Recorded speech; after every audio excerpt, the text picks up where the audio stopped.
Sanibona, phinde nibikelele nje namhlanje ngaleli thuba ngomzuzu nangaleli hora. Sibonge nje umuhle kakhulu ongcwele obabazekayo umdali wezulu nomhlaba. Sibonge isihlangu sethu, ithemba lethu, umsindisi wethu ophelele, ophakeme, ophezu konke, oyisiphephelo, oyidwala, oyikho konke ukho ngezikhathi zonke. Kuhlezi kuthabisa ebukhoneni bakhe bantu kaNkulunkulu, kuhlezi kuthabisa ukwenza intando yakhe, kuhlezi kuthabisa ukusondelana naye, kuhlezi kuthabisa ukumdumisa nokumkhazimulisa nokungcwelise lakhe igama, ngoba uma sihlangene ngale ndlela kule nkundla sisuke sizomdumisa, ngithi sisuke simkhazimulisa ngoba kubizwa igama lakhe, likubizwa igama likaNkulunkulu. Kuthiwa uNkulunkulu osindisayo, kuthiwa uNkulunkulu ophilisayo, kuthiwa uNkulunkulu owenza u-1 no-2 no-3. Njengoba abantu athi emtholampilo athi udokotela ukuthi uyena wangisiza, udokotela ukuthi wenza u-1 no-2 no-3. Mina ngithi uJehova umdali wezulu nomhlaba onokuphila okuphakade. Ngithi uJehova umdali wezulu nomhlaba, qala nje uyena odalile wena, uyena owaziyo, wahlala phansi wahlela. Ngithi siyalazi leli culo, wahlala phansi wahlela, wagqiba ngempilo yakho. Owazi nokuthi iy'nwele zakho zingaki wena ungazazi. Owazi amehlo akho ukuthi why kwamele ukuthi abe mabili. Owazi amakhala akho ukuthi kubaluleke kanjani ukuthi abe mabili. Owazi amazinyo akho, umswane ukuhlala ukuhlwa, wazi yonke into. Wazi iy'ndebe zakho, wazi iy'ndlebe zakho ukuthi zifaka umsindo ongakanani, zidonsa umsindo osukela kuphi ugcinephi. Ngoba imisindo esiyidonsayo ayilingani ney'lwane, i-vibration yethu ayilingani. Wazi yonke into, okuhlela konke lokho. Wazi ukuthi isandla kumele sibe nezinzipho. Ubani oyazi indalo enhle kangaka? Ubani wayiqonda? Konke okuhle ngoba isandla siba sihle mase sinenzipho. uNkulunkulu yazi wasidizayina ngendlela enobuhlakani enhle, encomekayo futhi. Ngisho nangebhadi abaningi kodwa bayagxeka lokho ngoba athi ey'dalela izandla zakho zizinto ezinje, vele umbuke wena uthi mezingaba phephuli kanjani. Bese umhlaba uhleka indaba kaNkulunkulu. Uthi uyazibona iy'nkophe zakho zanele lezi, azixhopha zikwenze lutho, bese uthi mezingaba zinde zinganjani. Bantu baNkulunkulu, hleze sazi ukuthi uNkulunkulu unemizwa, uNkulunkulu uyazwela and kubuhlungu. Sike sithole nakwizambulo mangacaphuna nje izithunywa eziningi ziyasho ukuthi uKristu uyakhala kuze kuconsa iy'nyembezi ukuthi kodwa abantu bangihlumuka kangaka, kodwa abantu bamelana nami kangaka. Amazi nje umpristi namuhla engawacaphuna esofundile ekuseni akathi uNkulunkulu uyakhala. Athi kungani nina abantu lihlezi ningihlambalaza kwisitha sami kanjena. uNkulunkulu esithanda kodwa abantu bahlalela ukumhlambalaza, bahlalela ukuthi bakhethe isitha bamklolodele. Khona usathane ezothi buka labantu bakho, babuke benzani, babuke baphila mpiloni, babuke bo-1 no-2 no-3. Yikho kuGenesis 6 uNkulunkulu wabese zisola ukuthi wayemdaleleni umuntu. Cabanga umzali wakhe eyisola ukuthi wabelane nengane enjengawe ngoba uyihlazo, ngoba uyanengeka, ngoba umubi, ngoba uthandeki. So mangisakhuluma ngokuzisola kaNkulunkulu, siyathola nje kulo book ukuthi esewudalile umhlaba, bona abazali bethu, inzalo kaKhayini eqhubeka yona kakhulu. uNkulunkulu wabona ukuthi abantu abasayazi intando yakhe, abasayazi into ekumele bayenze. Wathumela nje izingelosi ezingango-200 ezithumela lapha emhlabeni, o-Azaziel, oSamyaza, zonke lezi zingelosi leziyana zangalesa sikhathi. Wathi azize lapha emhlabeni zizofundisa abantu ukugcina umthetho, zizofundisa abantu ukukhonza uJehova, zizofundisa abantu into ekumele bayenze nento ekumele bangayenzi. Hayi nangampela mind you, lezi zingelosi zazazi izinto eziningi zasekhaya ezulwini angithi, zaqonda izinto eziningi ukuthi uNkulunkulu udalele lokhu, khona imilingo, khona zonke lezi zinto, ngoba uNkulunkulu wayeyithanda, eyithembile. Fana nomzali ekhaya, uma ezoyithanda iy'ngane zakhe, ayithanda ayithengele ama-tablets, ayithengele ama-laptop, ayithengele zonke izinto ngoba uyayithanda. Kule zinto lezi ayithengela khona kuzona kuningi kodwa engamele zikwazi, kuningi futhi ezingakudingi. Yebo, kwi-tablet umzali uyithengele ukuthi ingane ikwazi ukusizakala esikoleni, wenze o-Zoom nanani, babonane nothisha, zonke lezi zinto makuthi ingane ishaye i-homeschooling. Koma-laptop, hawu-ke angiphathi ko-PowerPoint o-Excel, zonke lezi zinto ey'dingakalayo, o-Word, khona ezobhala ama-assignment akhe nje yonke into ayenze kahle. Kodwa kuzona zonke lezi zinto, bonke lama-gadgets lawo, kuphinde kungene bonke o-Facebook, kungene bonke o-WhatsApp, kungene YouTube bese ingane ibuka iphone. Noma kunjalo umzali usuke engathanda ukuthi ingane ifinyelele kulolu lwazi. Yes, lukhona, lugcwele. Futhi ayikho into angayenza ukuthi alishintshe ngoba vele yonke into idaliwe, yonke into ikhona. Kodwa umzali wayethanda ukuthi ingane yazi lokhu nalokhu nalokhu, iqonde lokhu nalokhu nalokhu. Nangampela lezi zingelosi zazazi yonke into yasekhaya ezulwini, zazazi izimfihlakalo zasekhaya ezulwini. Uma zifika lapha emhlabeni, zafika zakhohlwa umsebenzi wazo. Sezibonani? Zibona amantombazane emahle, amakhosazane. Uthi abantu kanti bahle kangaka. Zase zavumelana ukuthi hayi asiyithatheleni sizenzele amakhosikazi. Cabanga ngoba phela bona baku-level noma basezingeni lokwazana noNkulunkulu. Manje ngama-class rapper, kwazana nothisha. Wena umazi kangcono. Thina njengabafundi asimazi because asihlala kakhulu naye ngithi. So abantu abamazi kakhulu uNkulunkulu kodwa zona ziyamazi uNkulunkulu. Yikho isijezo sazo lezi zingelosi. Sihlezi simile siqinile ngoba zayiyeka yonke into ziyazi ziqonda. So ngalomlando nje omfishane ngifisa ukuveza ukuthi kwahamba lezi zingelosi zangena nangempela zavumelana zabathatha abantu besifazane, kwazaleka izinto ezingalungile, kwazaleka ama-dinosaur, kwazaleka abantu abade abanodwa abafishane abanodwarfism, abade abane-giantism, kwazaleka izinto ezehlukile ngoba ingelosi nomuntu akufani. Ngaleyo ndlela uma sekuzaleka zonke lezi zinto kwavela izinto uNkulunkulu ayengazidalanga. Bonke labantu babedla cabanga esutha ngeenkomo ezo-50 eyedwa. Cabanga izalo nezalo. Kwazaleka ama-mermaid lawo esiwabonayo. Ontomfishi, ufishi ngezansi, umuntu ngasenhle. Kwazaleka izinyoka, inyoka ngezansi, umuntu ngasenhle. Ngoba lezi zinto lezi azifani. Siyakubona ema-movie. Omunye ihashe ngezansi ngaphezulu, amehlo awu-5, indlebe eziningi ziwu-7, amakhanda awu-7, inyoka enamakhanda awu-7. Kuningi zikhona lezi zinto abantu baNkulunkulu singacabanga ukuthi kuyadlalwa, zikhona impela. So njengamanje uNkulunkulu bese esebonile konke yikho wazi ukuthi ngiyayisola ukuthi angimdaleleni umuntu. Zadla lezi ngane. Zaze zaqeda konke ukudla emhlabeni. Zangenela iy'tshalo, zangenela iy'lwane. Zase zabona ukuthi hayi asingenele abantu manje asisuthanga. Ngathi sengenela abantu bakhala abantu kuJehova ngeke Nkosi. Naku sifa sibhubha sibulawa abantu. Nampela uNkulunkulu wezwe esekhaya ezulwini. Wasethumela uzamcolo ngobaba uNoah. Kodwa kumele sikwazi ukuthi azizange zize zife zonke. Nenzalo yazo yasurvive. Ngike ngibeke isibonelo nge-mermaid. Uma kunamanzi i-mermaid iyasurvive emanzini angithi. So izofa kanjani? uNkulunkulu wenza njani? Ncwadini kaJuda. Ake nje sifunde incwadi kaJuda ukuthi uNkulunkulu wenza njani ngalezi zingelosi lezi khona sizoqonda ngoba kahle kahle ngize nesibonakaliso esiyisambulo sikaNkulunkulu engifisa sicaciseleke ngaso ngokugcwele ukuthi kuzokwenzakalani.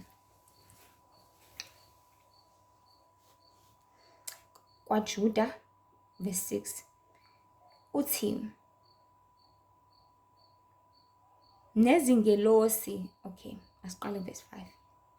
Kepha ngiyathanda ukunikhumbuza nokuba kade benikwazi konke ukuthi iNkosi isisindisile isizwe isikhipha ezweni laseGibhithe yabuye yabhubhisa labo abangakholwanga nezingelosi ezingagcinanga ubukhosi bazo kodwa zalishiya ikhaya lazo izigcinele ukulahlwa kosuku olukhulu ngezibopho ezimiyo phansi kobunyama. So lezi zingelosi zimaphi? uNkulunkulu wavula umhlaba uzangena phakathi athi ngimgcinile nini? Sezikhathini. Sezikhathi sokwahlulela kwenu. So bantu baNkulunkulu mangashwankathela nje konke izingelosi ezu-200 zafika lapha emhlabeni, zafike zakhohlwa umsebenzi wazo, zafike zona uNkulunkulu wabhubhisa umhlaba kodwa njengamanje zingaphansi komhlaba. Zenzani? Ziyasebenza. Zikhipha yonke into eziyaziyo ngoba zazazi kwasekuqaleni because zaletha imilingo lapha emhlabeni, zaletha ukufundisa abantu ukuthi abantu bavuswa kanjani imimoya, uvusa kanjani isipoko, uzivuse ethuneni. Zaletha zonke izinto, ukufunda ngama-astronauts, ukufunda ngama-planet oJupiter, oSaturn, ukufunda ngazo zonke lezi zinto. Bonke ama-scientists la ukuthi ba-figure out izinto, kumbulwa amathambo, zonke lezi zinto eziningi ezinengekayo. uJehova udala izwe nomhlaba, kuningi engathanda ukuthi sikwazi. Ngoba izinto eziningi zizoba oh it's so fascinating, yazi yachaza lento, bese ugxila kuleyo nto leyo, kanti cha, kumele ugxile embusweni wezulu, kumele ugxile ekwenzeni intando kaNkulunkulu. Kumele ugxile ekwenzeni konke okufanelekile ukuze uzisize wena usindise ini umphefumulo wakho. Kodwa usugxile kubi, usugxile ekufundeni ngazo zonke izinto ezingeke zakusiza ngalutho kodwa ezokubulalisa ngelinye ilanga. So ngomhla ka-16 November ngibona iphupho. Isihloko sethu sithi abaphansi bayanyakaza. Abaphansi bayanyakaza. So ngibona iphupho. Ngibona nje endaweni eyintaba. Kule ndawo eyintaba kuvele kube ngathi kudwebeka umugqa. Uyabona ukuthi kunento ehambayo la ngaphakathi. Uyabona ukuthi ihamba iphinde kuyashunqa. Kuyashunqa ngendlela kushunqa ngayo, kudwebeke nje umugqa nje ushone phansi. Kuyasabeka ngithi ngiyibuka lento ngangithuthumela ephushweni. 16 November. And lento mayide uyabona ukuthi kunento ehambayo ihamba igudla kube ngazuthi kuyavutha. Kodwa futhi akuvuthi kodwa kugcwele intuthu, kugcwele konke. And uma ngiphaphama isihloko esafika ukuthi abaphansi bayanyakaza. Abaphansi bayanyakaza. Ingahlezi nizi ukuthi abaphansi yonke abantu abadala bethu, oma bethu, ogogo bethu, cha. Abantu abaphansi ilezi zingelosi lezi ezigcwele la ngaphansi komhlaba ezafakwa uNkulunkulu ezilindele usuku lokwahlulelwa. Azihlele nje kuphela, zibhizi zisebenza kakhulu nge-internet. Le esetshenziswayo ziyamonisa, ziyagada. Ziyasebenza ngoba zifuna ukuziphindiselela kukona konke uNkulunkulu ekubhujisweni kwako konke izihlobo zabo nabangani babo nayo yonke inzalo yami. So ngibona abaphansi izingelosi eziboshiwe ezilinda usuku lokwahlulelwa. Ngibona kushunqa ngathi kuzonyakaza okanye ziyahamba. Ngabona ngathi ulwandle, ngaphela ngabona ulwandle engasuthi liyachitheka. Abantu basaba kakhulu ngoba ziningi izinto engaphansi kolwandle, kunomhlaba. Abanye bagcwele khona phakathi, amadimoni, amamemedi, ama-satanist, queen of the sea, queen of the ocean. Bebhubhisa, bebulala, bethumba imiphefumulo yabantu bangaphansi kolwandle. So ngabona ngathi ulwandle liyachitheka, abantu basaba. Ngaze ngabona nogesi emgaqweni kwacima ibani ngoba ngisedolobheni eThekwini. Ngabona ugesi ucima ibani, ngabona itekisi engazuthi iyangena la edolobheni, udriver ngazuthi uyalahleka. Kuningi izinto ezenzeke eziningi. Waze wavalelisa udriver ngena. Ubone ukuthi ebongena kwakhe la. Like lento ifana nokuthi abantu baNkulunkulu umuntu ahamba emgaqweni like uthi junction kanje bese ujika ushona le uyihambela ngithi kodwa yena wathi sejika wavalelisa. Angazi abantu bayakwazini edolobheni eThekwini lapha ngakwi-mall ebizwa ngeHuyo China Mall. Wakudlela kuleyo ndawo ku-Prince Road lapha nje ngaseBhishi ko-Point. So ngathi ngithi ngiyakhuleka kulona lephupho. Ungazi ukuthi khona ukuthi ngamisa bo ungakhuleki. Ngoba noma ungakhuleka ayikho into ongayenza. Ayikho into ongayishintsha manje. Ngathuthumela kakhulu ukuthi lento isiyenzeka ngempela. And bengasathukile kanje abantu bekhala isimayemaye, bekhala bethuthumela. Lezi zingelosi ziyalwa abantu baNkulunkulu, azidlali ngempela. Izingane zazo zigcwele phansi kwamanzi, ziyalwa zona. Ziphansi komhlaba nazo ziyalwa. Konke kuyalwa, kuliwa nemvelo. Okungabantu bakaNkulunkulu zidiniwe kakhulu manje. And abasafuni manje ukucasha. Khumbula sebebaningi kunathi. Khumbula sebandile kakhulu ukuhloningi. Bandile kakhulu IVF, bandile kakhulu bakhandiwe, bandile banziwe, ma-robots kuningi vele kukhona abangaphansi kugcwele. Aze asha ama-satanist athi akugcwele ngale phansi komhlaba. Uthi mawufika nje amabhuku akhona iyo. Uzuthi kanti abantu bangaka la. Kanti kunomhlaba la. So bayalwa manje. Ngoba babona ukuthi yebo nje kulokuphuma ithunya kaNkulunkulu lweshumela amaqiniso. Bayabona ukuthi ngempela isikhathi sabo sincane kangakanani. Balwela ukuthi ngaso sonke isikhathi kungalingeke abantu bathola ukuphulukiswa. Ngoba nje isikhathi sincane ithunya zaNkulunkulu zikhuluma amaqiniso, zibembula ziyesho ukuthi lalelani unengelosi ezu1 no2 no3 lezi ngasezona ingelosi engizoyibiza ukuthi seza amadimoni manje zenza ukuthi nokuthi ziyanilwisa. Bayacasuka bacasula ukuthi abantu batshelwa amaqiniso azobasiza abaphulukisi. Ngoba bahlala phansi bakhanda ama-meeting ngithi bakhanda ukuthi okay abantu sobalisa ngotshwala, abantu sobagqokisa kanjena into efishane, okay sokwenzisa ukuthi nokuthi iqhamuka isithunzi sithi lalela lento oyenzayo izokuyisa esihogweni. Mawusaba wena usuguquka ukuthi sengamane ngesihogweni angishiye lento. Lokhu luthekisile okufaka lento uzojabula yini? Ngeke azajabule kodwa uzocasuka. Acasuke more. So njengamanje ziyalwa, zicasukile ngoba ziyazi ukuthi ngempela nje kwanti izithunywa zaNkulunkulu isikhathi sabo sincane ngempela. Ngempela izithunywa zaNkulunkulu nje beyifika zisho brother enimba ngemcaphuna methe kusele 3 minutes babona ukuthi ayibo lo 3 minutes ngeke. Thina sisebenze day in day out. Zizilwela ukuthi ziziveze khona abantu bezosaba bazibulale and babe baningi esihogweni ngokuzibulala. Siphela isikhathi lapho khona izinto eziningi ezikhona abantu baNkulunkulu zibuswa inzalo yalezi zingelosi. Nazo zisebenza ngisho lapho uNkulunkulu ezigqibele khona phansi komhlaba. Ngibala imfashini. Yonke into efikayo nje kamanje ubuso bomnyama. Kuthiwa kusefika ukuthi khala black, ukhala camouflage, white wonke. Nkosami angikwazi amafashini. Maningi ayanda kodwa ayafika. Icathule zamagqomoza, icathule ezukuthi kuningi. Zibusa zonke lezo zinto. Zenzela ukuthumba imiphefumulo yabantu eminingi. Ukuze uma usuthi igqokile leso sicathule ungasikhulekelanga ungasihlambululanga uthumbe kumphefumulo wakho ukuthi noma lifika izwi kuwena ezongqongqoza isithunywa saNkulunkulu ukuthi ngisabhizi, ngilele, ukuthi umphefumulo wakho uthumbekile. Awusazi manje usa-understand ukuthi umdinga kangakanani umdali wezulu nomhlaba lo ovela kuye. Lento ifana nokuthi emndenini undle umzali wakho. Akondla umzali wakho ubaba wakho akushiya. Bese yaqhamuka kubaba wakho-ke usumdala elibele kuthengela izinto ube busy nalezi zinto uzothumbeka ingqondo umakho mekukhumbuza ukuthi hayibo wemntanami awuphela wenza ukuthi uthi awukahle mangisabhizi nobaba. Cabanga. Usukhohliwe ukuthi ukwenzeleni. Usukhohliwe ukuthi bekuzungezile, ekulondolozile kondle kunakekela. Kanti lo baba ndini lo ufikele nje isikhashana esincane. Mhlambe ufuna ukubuyana noma wakho kodwa ubona ukuthi akwenzeki. Wasebenzisa wena kodwa wabona futhi akwenzeki. Uzophinda akulaxaze kanjalo njengoba wakulaxaza nje usasesiswini sikama wakho athi uma wakho ngikhulele wathi cha angifuni ingane mina khipha leyo nto. So ngibala ifashion ngibala ukudla. Imo engenile ekudleni ama-chips apha leyo Vikings. Bokuyibuza ukuthi yini iViking? Idemoni thizeni ukubone libambe insimbi lapha ngaphandle kwama-chips. Yilona lelo demoni lelo lifika lihlabe lihlukanise likusinde likwenza ukukhwehlele. Kuningi konakele emhlabeni kaNkulunkulu.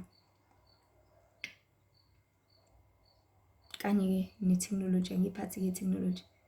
TikTok ubusayibona ukuthi nje hlala nje lo-scroll, hlala lebele scroll, uhlala ul-right kakhulu, scrolla mntanami. YouTube, Facebook, konke nokucingo lakho uqobo lwakho ufonela bani uthini, record ifoni, kwenzeka zonke izinto ezahlukahlukene. So abantu bahlezi begadiwe ukuthi ubukani, ukhulumani, uyapi, uhlelani futhi kwenzakalani ngempilo yabo. Yikho uJehova umdali wezulu nomhlaba ehlezi siyaleza ukuthi siqaphele sikukhulumayo. Ungahleli njalo yonke into uyisaba lo uthi ba uthi kusasa ngifuna nje ukuhamba ngendawo nokuthi uave ngizojabula. Ma uhlala phansi kube ngazuthi akaze kwenzeke. Yazi kusasa nje ngifuna nje uma sengitholile nje le mali le angithembise yona ngizohamba ngiyothenga ukuthi nokuthi ngiyakutshela ngiyalibamba ngisho ucingo lokuthembisa imali. Yikho kumele njalo hlezi siqaphele. Sihlale sizisiza ukuze kona konke sibiyeleke sigadeke kungabi namthelelo omubi empilweni zethu. So njengamanje imoya isikhathele ukuzifihla. Njengamanje imoya isikhathele ukucasha kodwa esifuna ukuziveza ukuthi lalelani ngikhona. Lalelani ngihlala ngiyabusa. Asinandaba manje nabantu because abantu bathumbekile vele. Yabo umuntu bese thumbekile sehlele kuleyo nto nginkani. Ayisenendaba esizoveza ukuthi mina kahle ebenginika lokho. Ngoba usekuthanda ngiyosasuka ukona ngithi usuzoyamukela ukuthi wena themba ukuthi abantu bangizwa ngalokho ngishoyo. Ngizama ukucacisa ukuthi fana nomuntu uzohleze kulethela izipho. Mase usuyijwayele kusekuwena oyifunayo noma engayiveza ukuthi kahle ngiyibless kahle ngifuna ulala nawe ngoba ufuna lento le yahleze kunikeza yona. Ufuna lo 10,000 hleze kufakela njalo ngenyanga. Usuzothula. Ingane yakhe yakondla umama kade imali ithatha kuma-bless.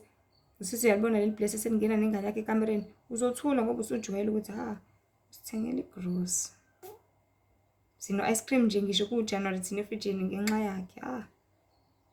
Usuzothula noma usubona amanyala ingane yakho idlwengulwa ngoba nakuthi Nkosi yami iyasondla bakithi uprincipal umnyeni wami bakithi noma engayizali so wenze njani sibe undiwa sithebeni. Yikho abantu abaningi bezokwamela uphalo wesilo kulesikhathi sokugcina ngokuthi isitha into esiyenza njengamanje siyabajwayeza. Jwayelani lokhu nakho lokhu nalokhu khona abantu bezohlala khona beze bathembele kukona.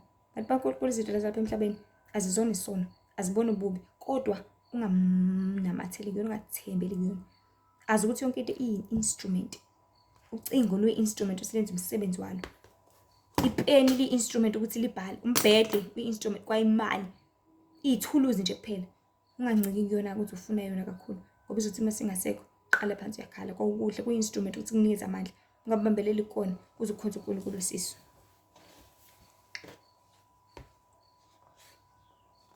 So njengamanje sikhathele ifuna ukuyiveza. Yazi kune-movie ebizwa ngokuthi i-Anaconda, Anaconda 1. Lapho sibona khona inyoka. Angazi noma abantu bayazi kodwa ngizothi ukuyicacisa nje kancane. Lapha basuke behamba emkhumbini owodwa. Bebaningi ngicabanga ukuthi bafikile ku-10. So bahamba bayasaveya, bahamba babuka izindawo nani. Kanti bazohamba endaweni ene-anaconda.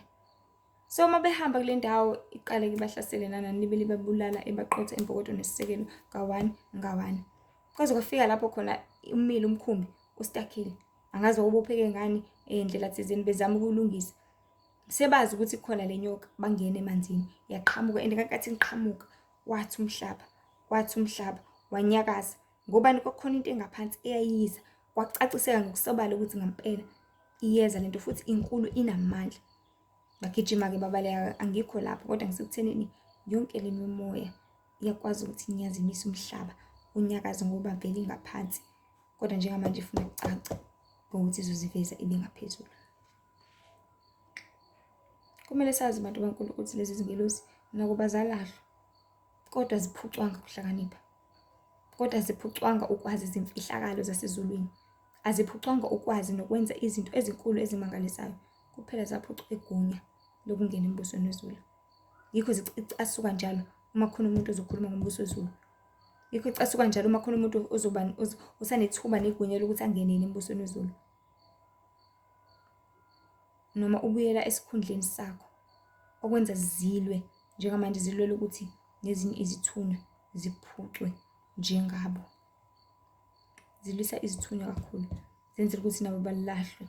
Zenzela ukuthi nabo banengeke ngaphambi kaNkulunkulu. Zenzela ukuthi nabo bangalifezeki isicebo laNkulunkulu kodwa ngomandla okukhonza odalile hlezi kunqotshwa konke. So zilwela ukuthi bonke abantu bangafinyelela ekukholweni okuzobangenisa ekhaya ezulwini. Kodwa manje sesizoziveza ngoba zinonya kakhulu futhi ziningi kakhulu. Uma zafakwa ngiyacapha nje phela Enigma wathi zafakwa ziwu-200 abangaphansi komhlaba eminyakeni edlula u-3000 eyadlule. Ngabe ingakanani manje? Sezandile njengamanje kakhulu kunakuqala futhi izinto zazo eve zithandeka kubantu abaphilayo okwenza zona zithokoze. Ngixolela ngicaphunanga phela Enigma amazwi kaNkulunkulu ukwanda kwazo. So ngaphinde ngabona ulwandle luchitheka kabuhlungu.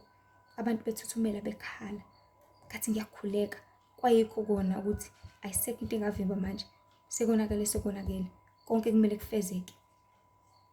Kumele ukwenzeka. Kumele kufeze ngoba isikhathi sesiphelile. Ukuphela kwezinto zonke sekufikile sekukhona namuhla. Konke kuzokwenzeka futhi konke kubuze bethusa abantu lapha emhlabeni. Uma sekufikile sekugadla ngoba imimoya izogadla ngempela. Ilwa nokuziphindiselela emva kokubhujisa umhlakoza mculo. Ngakho-ke bantu baNkulunkulu sisanikeza ithuba. Abantu basanikeza ithuba lokuphenduka. Kuningi okonakele emhlabeni. Kuningi sazokwenzeka. Kuningi sazokubona. Kuningi okwesabisayo okwethusayo. Usazothi kumathi ukuvela kubonakala. Abantu bafisa ukuyibulala ngaleso sikhathi. Njengoba abantu abasaba izinto umuntu asaba into ikokoroshi. Engalani ikokoroshi lapho lingaka mhlawumbe ingangale nto le. emngakanani yena. Kwawumunwe wakho, buka kwawumunwe wakho umude kunalo.